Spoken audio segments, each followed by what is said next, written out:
As disgusted as I was with the creative decision that WWE seemingly made on Friday night, let's not lose sight of the fact that there are far more serious problems and questions that this company is facing right now that have absolutely nothing to do with anyone's story on a television show, that have absolutely nothing to do with the WrestleMania main event. These past 2 weeks are going to go down as the two most important weeks in WWE history. With the $5 billion Netflix deal, The Rock joining the TKO board of directors, and the Vince McMahon scandal. For the McMahon scandal alone, this is going to go down as the single biggest story in the history of the company. And that's not to downplay the Chris Benoit murder-suicide, which was beyond awful. And it was a dark period for the wrestling business. But at the end of the day, a man went home and killed his family and then himself. It's not as if he did it backstage at the arena, or he left a note blaming WWE for doing what he did. This is different. This is the longtime owner of this company, this billion-dollar publicly traded company, allegedly committing sexual assault and committing depraved acts. I mean, that's really one of the best words I can use for it. Just sickening, disturbing acts. And sex trafficking one of his own employees on company time, in the corporate office no less, right under everybody's noses. And not just him, but other executives as well, at least one that we know of. We know of multiple non-disclosure agreements that have been signed over the years with multiple women. But to call this a crisis for this company would be the understatement of the century. They are in self-preservation mode right now, in a way that they have never been before. This is a scandal that directly affects the company in a way that no other has since the steroid trial. You know, Vince McMahon tendering his resignation is not going to make this problem go away. No matter how many times they may want to pick up that magic wand and try to wave it all away, that's not how this works. This is only going to get uglier from here. If that's even possible, after the things that I read in that 67-page complaint last week. That was pretty ugly. But it's going to get a hell of a lot messier, and it could, in the end, take down even more people. This is just the tip of the iceberg.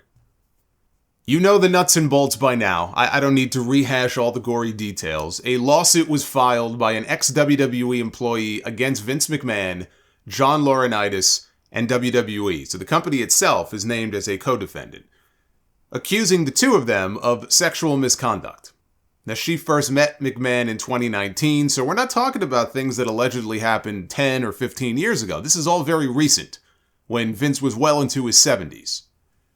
This was said to have gone on for a number of years, until Linda found out, or so he claimed to the woman, which is when he had her sign an NDA that promised her payments in installments over time, totaling $3 million.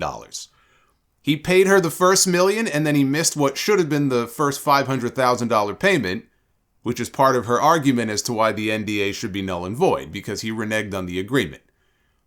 Now, he believes she was the source of the leak 2 years ago at the Wall Street Journal, which is why he stopped paying, and so here we are. All of this went public just days after the Netflix deal was announced, and right before the Royal Rumble. And a spokesman for Vince McMahon issued a statement saying this lawsuit is replete with lies, obscene made-up instances that never occurred, and a vindictive distortion of the truth. He will vigorously defend himself. TKO Group Holdings, they quickly got a statement out saying Mr. McMahon does not control TKO, nor does he oversee the day-to-day operations of WWE. While this matter predates our TKO executive team's tenure at the company, we take Ms. Grant's horrific allegations very seriously and are addressing this matter internally. Slim Jim then said that it was pausing its sponsorship with WWE, and, with other sponsors likely to follow, and the whole domino effect would have been created. Vince McMahon quickly announced he was resigning as the executive chairman, and that he was resigning from the TKO board of directors. You have to wonder if that $5 billion Netflix deal could have been in jeopardy too, had they not cut ties with him completely. Netflix hosted an event on Wednesday, and one of the first questions their content chief, this woman Bella Baharia, had to answer was about the allegations against McMahon. And she said, he's gone. So he's not there, he's gone. Thank you, Captain Obvious. It's the rest of the people on that executive team that she better hope don't get sucked into the vortex of this story, or she's going to have a lot more uncomfortable questions to answer in the future. This is what happens when you do business with other people. Sometimes their stink rubs off on you, and you have to deal with these types of headaches. Sometimes you just pick the wrong people. Now, he still owns 11% of the company's stock, but he has no role, he has no power anymore. His shares don't have any more juice to them than anybody else's. He's a stockholder no different than any other. And for the first time ever, there is no McMahon working for WWE. Now, the woman, Janelle Grant, her attorney, Ann Callis, gave an interview to News Nation and said McMahon stepping down is not enough. She said it's been a long process and Ms. Grant wants to speak out for any other victims and eradicate this culture of corruption that has permeated every cell of WWE. And she also insinuated that her client was not alone and that other people, other victims, possible victims, are starting to come forward. She said, my office and my inbox have had a barrage of people wanting to come forward to attest about this culture of corruption and also possible victims. We are just beginning now to wade through all of this, but we are frankly overwhelmed. And she said, Ms. Grant wants justice because she wants to change the culture that is going on in the WWE. She wants to help other victims. She thinks by speaking out and coming forward first, that others will feel emboldened and encouraged to come forth. Now, she could be embellishing about the number of people reaching out to her to make WWE sweat in the hopes of a hefty settlement. And I still think there's a good chance this all gets settled before it ever gets to trial because Vince McMahon and WWE are going to want to make this go away with as little further damage as possible. But if we take what she's saying at face value and this woman, if this is really what she wants, that it's not just about the money. She wants to change the culture. She wants to see justice served. That's very bad news for Vince McMahon. For Vince McMahon, he's done no matter what. His reputation is forever tarnished. He is radioactive. Then, now, and forever. But he was willing to pay for her silence once. Either he or TKO, they're not going to want this to drag on like this. If they offer this woman 3 times what he originally was supposed to pay her, she may agree to settle. But again, if we take her lawyer's words there at face value, and it's not just about the money, if she really wants justice to be served, and she really cares about changing the culture there and cleaning out all the rot that may still exist, then they'll see this through to trial, if they think they have a strong enough case. I hope they do. I don't want to see a settlement here. Doesn't matter what I want because I'm not the victim here. This woman should do whatever she feels she needs to do to get closure. But I really hope they don't just sweep this under the rug. Because if there are more stories to be told, and if there are more bad actors involved here who still work for that company, they should all be held accountable in some way. If there is wrongdoing to be exposed here, I hope they all get buried. We could talk about Vince's inner circle and the people closest to him over the years. How could they not know some of these things were going on? The fact is, unless they're named in the complaint or in a complaint, like McMahon was and Laurinaitis was, we don't know who knew what and when. One person who got scorched, though, this week was Bruce Pritchard, by Ronda Rousey, of all people. She tweeted out the day of the Royal Rumble, Bruce Pritchard is basically Vince's avatar. If he's still around, Vince still has a hand in the business. Vince was still running things through Bruce when he was quote-unquote gone before. It's nice to hear someone who worked there at the time actually say it out loud. That Vince still had a voice through Bruce. Are we really surprised by this, though? I don't think too many people would be surprised to hear that. You know, Pritchard has been part of Vince's inner circle for decades, even if you take out the decade that he left the company. The hotter this story gets and the more distance TKO wants to put between Vince and the company, the people closest to him are going to be the ones on the hot seat. But the story gets even worse for Vince McMahon because there was yet another bombshell story this week. I've lost track of how many this is at this point. In the Wall Street Journal, revealing that McMahon is currently under federal investigation for the sexual assault and sex trafficking allegations against him. So this is no longer just a civil matter. We're not just talking about a lawsuit here. The feds are coming after him. Now we're finally getting some clarity about that search warrant they executed on his home last year and the grand jury that they impaneled.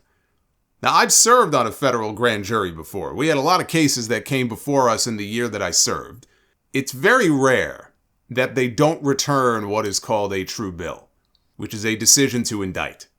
I think maybe legit once, maybe twice that entire year that we sat through all the cases and all the evidence and the testimony, once or twice at the most, we decided not to indict. These federal prosecutors have a very good batting average when it comes to this sort of thing. They have something like a 90% rate of charges resulting in a guilty plea. Very few of these cases actually even end up going to trial. We're talking criminally now. We're not talking about, again, the lawsuit, because they may choose not to settle. But as grand jurors, your job is not to decide on someone's guilt or innocence. Your only job is to listen to the evidence and decide if there's enough there to indict. And then you move things to a trial phase where that person's guilt or innocence will be decided. That wasn't our job. The feds came after this guy 30 years ago and they bungled their own case. But Vince got off and he has rubbed it in their faces ever since about how he beat the federal government.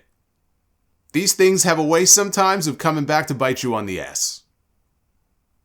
But the story in the Journal says prosecutors in New York in recent months have been in contact with women who have accused McMahon of sexual misconduct. The billionaire resigned last week from the wrestling empire he long ran after former WWE employee Janelle Grant filed a lawsuit accusing him of sexually abusing her and trafficking her to other men inside the company.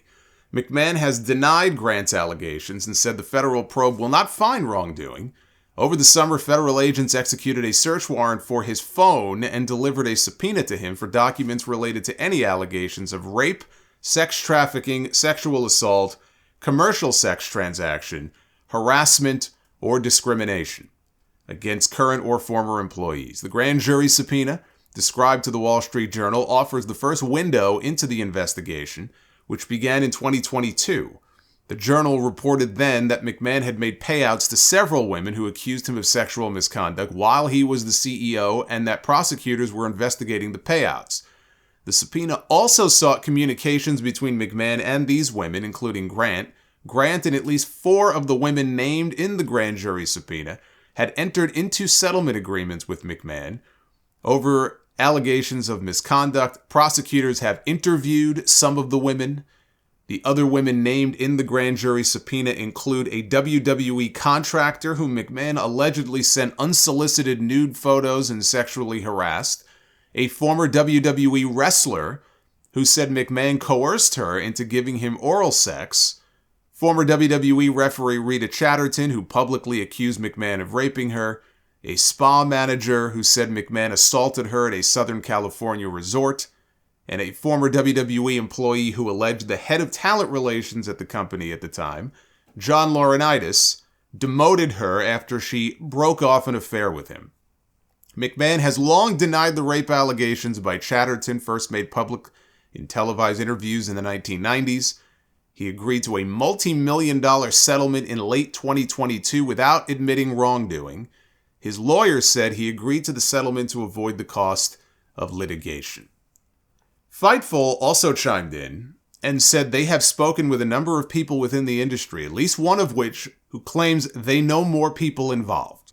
And they have been contacted by reporters and attorneys and the like already, and they have indicated that if the additional names involved are not identified, that they will do it themselves. But wait, it gets even worse for him, because his co-defendant, Mr. People Power himself, John Laurinaitis, is ready to throw him under the Lex Express to save his own skin.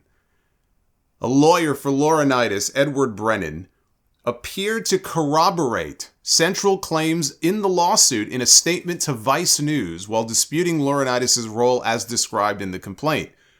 Brennan said that his client is himself a victim, just like plaintiff Janelle Grant. Vice News reached out to Brennan, an attorney in the Tampa area, to confirm that he represents Laurinaitis. He did so, adding as an aside, Mr. Laurinaitis denies the allegations in the misguided complaint and will be vigorously defending these charges in court, not the media. Like the plaintiff, Mr. Laurinaitis is a victim in this case, not a predator. the truth will come out. In response to a follow-up question that sought to clarify that he was indeed saying McMahon was the predator and that Laurinaitis, like Grant, was a victim, Brennan said, "Read the allegations, read the federal statute, power, control, employment, supervisory capacity, dictatorial sexual demands with repercussions if not met. Count how many times in the complaint Vince exerts control over both of them." Brennan told the Wall Street Journal that Grant's lawsuit does not highlight any examples of Laurinaitis making sexual demands or exchanging items of value. Count how many times in the complaint Vince exerts control over both the plaintiff and Johnny, he wrote in an email. It's a good complaint. It just doesn't list all the victims, including Johnny. Your client is 61 years old and his name is John, so you can stop calling him Johnny. So he's confirming at least some of her claims, which gives her instant credibility, because if some of her stories are true, then why wouldn't all the stories be true? Not that I didn't find her claims credible when I was reading them. I can absolutely believe that he did all of these things that she claims he did. But John Laurinaitis painting himself as a victim in this is one of the most batshit delusional things I have ever heard. He is going with the devil made me do it defense, which may be his only play here, but that doesn't make it any less delusional or any less laughable. Imagine if this guy starts singing like a bird. For as long as he worked for that company as one of Vince's corporate stooges, right? He was one of his yes men, knowing where a lot of those bodies are buried.